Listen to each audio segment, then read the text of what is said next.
3 దశల పంచాయతీ ఎన్నికలు ముగిశాయి.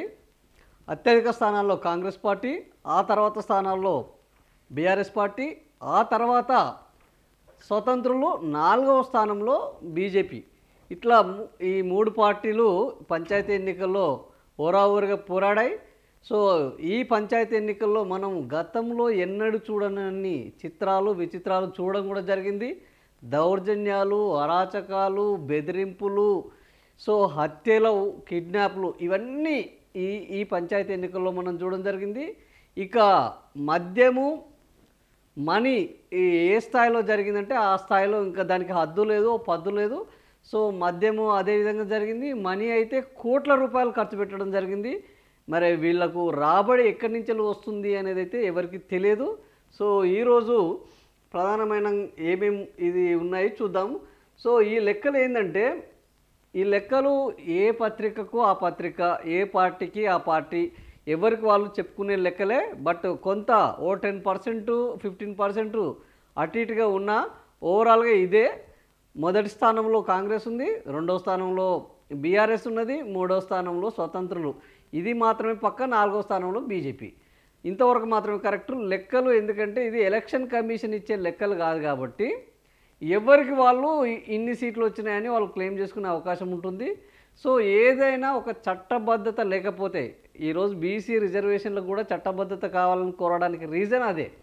ఏదైనా చట్టబద్ధత లేకపోతే ఎవరిని కాడు ఇష్టం వచ్చిన లెక్కలు చెప్పుకుంటాడు. ఇప్పుడు ఇవి జరుగుతున్నాయి అదే. సో మనం నమస్తే తెలంగాణలో చూస్తే ఒక లెక్క, ఆంధ్రజ్యోతిలో చూస్తే ఒక లెక్కన.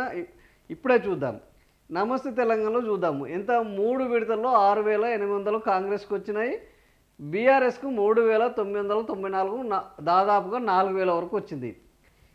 ఇదే ఈనాడులో చూస్తే మనకు 7,000 వచ్చినాయి. అక్కడనో 6,000 ఎంత వచ్చినాయి, ఇక్కడ 6,874. ఇక్కడ ఎంత వచ్చింది, 7,000 వచ్చినాయి. ఇక్కడ ఎంత వచ్చినాయి, బారాసకు 3,500. సో బీజేపీకి 688. ఇక మనం ఆంధ్రజ్యోతిలో చూద్దాం. ఆంధ్రజ్యోతిలో చూస్తే 7,093. ఇక్కడ ఇంకా ఎక్కువ వచ్చినాయి. ఈనాడు కంటే ఎక్కువ ఇచ్చారు వీళ్ళు. ఈనాడులో అయితే 7,010 ఇచ్చారు, వీళ్ళు 7,093 అంటే 83 ఎక్కువ ఇచ్చారు. వీళ్ళు 3,488 ఇచ్చారు బీఆర్ఎస్కు, వీళ్ళు 3,502 ఇచ్చారు. సో ఇక్కడ వీళ్ళు 3,994. సో ఇక్కడ 900 డిఫరెన్స్ ఉన్నది.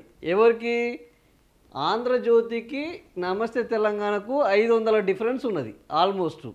సో ఈ రకంగా మనం ఏ పత్రిక చూసుకున్నా ఆ పత్రికల యొక్క లెక్కలు, అంటే ఈరోజు ఎందుకు ఒక పత్రిక మనం న్యూస్ అనాలిసిస్ చేసుకోవచ్చు కదా, ఇన్ని పత్రికలు ఎందుకు అని అంటే, ఏ పత్రిక ఎవరి ఎజెండా ప్రకారం వాళ్ళ లెక్కలు చెప్తున్నది. వీళ్ళ ఎజెండాలు ఎవరికి కూడా పబ్లిక్ ఎజెండా లేదు, పారదర్శకమైన ఎజెండా లేదు, వార్తలను వార్తగా ఇవ్వాలనే ఎజెండా లేనే లేదు.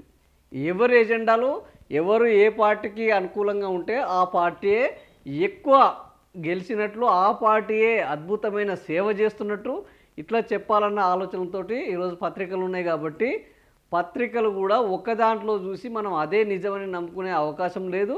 సో 4 పత్రికల్లో 4 వాస్తవాలు తెలుసుకున్న తర్వాత ఏది యాక్సెప్ట్ చేయాలనేది అది జనం ఇష్టం. ఇంకా ఇది యాక్సెప్ట్ చేయాలని కూడా చెప్పడానికి వీల్లేదు. సో ఈ రకంగా ఏ పత్రికకు ఆ పత్రిక ఈరోజు ఇచ్చుకున్నది.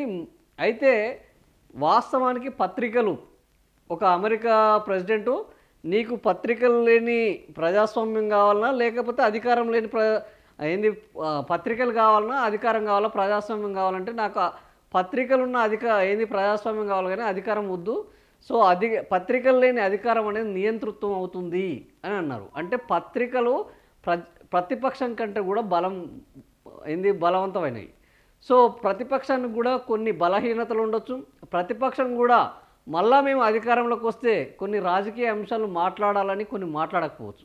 బట్ పత్రికలు అనేవి మాత్రము ప్రతిపక్ష పాత్ర పోషించాలి. సో అందుకని ఈరోజు మనం ప్రతిపక్ష పాత్ర పోషించే పత్రికల గురించే మనం ఎక్కువ డిస్కస్ చేయడం వల్ల ప్రజల యొక్క సమస్యలను అద్దం పట్టినట్టు ఉంటుంది. ఎందుకంటే అధికారంలో ఉన్నవాళ్ళు అధికారానికి డబ్బా కొట్టే వాళ్ళు ప్రజల సమస్యలను వెలికి తీయడంలో వెనుకబడిపోతున్నారు. ఇది సమస్య.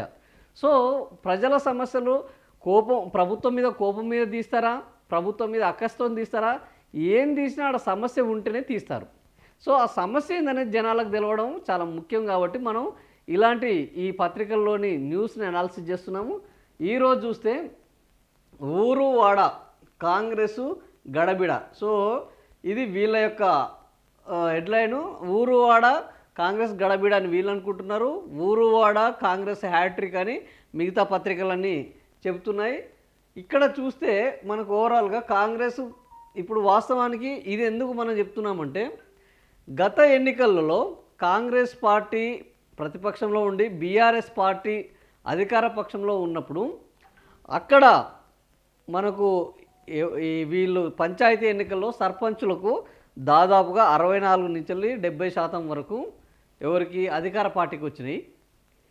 40% నుంచి అంతకంటే లోపే ఎవరికి కాంగ్రెస్ పార్టీకి వచ్చినాయి. ఇంకా 40% లోపే వచ్చేసినాయి. బట్ ఈసారి ఆ పరిస్థితి లేదు. ఈసారి కాంగ్రెస్ పార్టీ 50-55% వరకు వచ్చింది.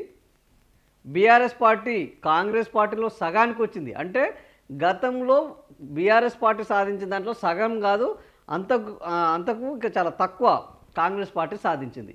సో ఓవరాల్గా మనము ఈ రెండు పార్టీలను చూసుకుంటే ప్రతిపక్షంలో స్థానిక సంస్థల ఎన్నికల్లో చాలా తక్కువ ఓట్లు వాళ్ళకు రావడం జరుగుతుంది. ఎందుకు అంటే స్థానిక సంస్థలకు విధులు నిధులు ఇవ్వాలి. అధికార పార్టీ ఎవరు ఉంటే వాళ్ళకే సర్పంచ్ స్థానాల్లో ఎక్కువ సీట్లు గెలిపించడం ద్వారా ఆ గ్రామానికి నిధులు వస్తాయి, ఆ గ్రామానికి అభివృద్ధి వస్తుంది, ఆ గ్రామంలో సంక్షేమం కొనసాగుతుంది అన్న ఒక ఆలోచన గ్రామమైన ప్రజలకు ఉంటుంది. కాబట్టి అక్కడ పోటీ చేసే అభ్యర్థులు కూడా మనము అధికార పార్టీకి మద్దతు ఇచ్చే అభ్యర్థిని గెలిపించుకుందాం. తద్వారా రోడ్లు వస్తాయి, లైట్లు వస్తాయి, మురుగు కాలువలు వస్తాయి, మిగతా అనేక సంక్షేమ పథకాలు వస్తాయి, పెన్షన్లు వస్తాయి, రేషన్లు వస్తాయి, ఇండ్లు వస్తాయి. సో ఇట్లాంటివన్నీ వస్తాయని చెప్పుకొని వాళ్ళు చేసుకుంటారు. కానీ ఈసారి ఎన్నికల్లో చూస్తే కాంగ్రెస్ పార్టీ అన్డౌటెడ్గా 3వ దశల్లోనూ పైచేయి సాధించింది. కానీ ఈ పైచేయి సాధించడంలో బీఆర్ఎస్ పార్టీ కూడా దాదాపుగా పోటాపోటీగానే ఈ ఎన్నికల్లో పోరాడిందని చెప్పవచ్చు.